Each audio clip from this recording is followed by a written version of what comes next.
Hey there, this is Darren. So I finished the book Soul Surfer. If you're following along, I'm doing this because I'm working on my own book to help actually sell the movie script. And this book was written in 2004. She was a sophomore in high school, which is crazy. Now she had co-writers with her, obviously.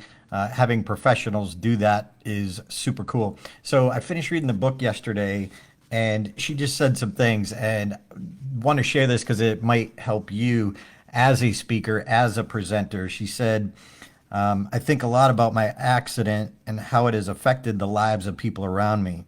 When things happen to us, it's not the only one who feels the pain and suffering. It's not the only one who's left with a scar. And she even goes on to talk about her friend Alana. If you've seen the movie, her best friend who was there when she was attacked.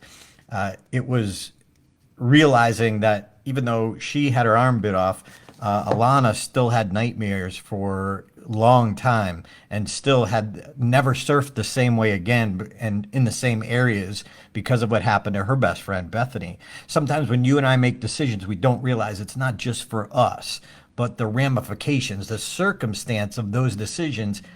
Is it going to add stress to the people you love in their life, or is it going to take it away?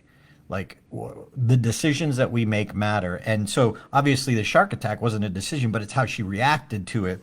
And she goes on to talk about how it's really like helped those people around her, how she's reacted to it and how it's inspired so many. And that's truly, she believes that's why it's part of God's plan, that she that happened to her, not because God planned the shark attack, but knew it was going to happen, and help use her and her story to inspire others and other people who had lost a limb or for some reason.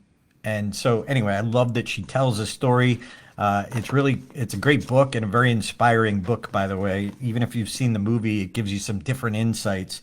And she even said that, Alana had never even seen the shark, but yet she still had nightmares. She still had that fear. So she had talked about both, this cracked me up, both physical and mental challenges. And she said, first of all, I don't wear shoes much anymore. She said, try tying your laces with one hand. So she's got me on that. So what we do and how we do it affects the people around us. So what I love is her commitment to her faith. And I think that's why God gave her so much influence because of that, because she stayed true to who she was. So for you and I, the decisions you and I make, our kids are watching, our grandchildren are watching. So I'm trying to inspire people. So I updated the rejection count. So 3 big rejections. I won't talk about the third one.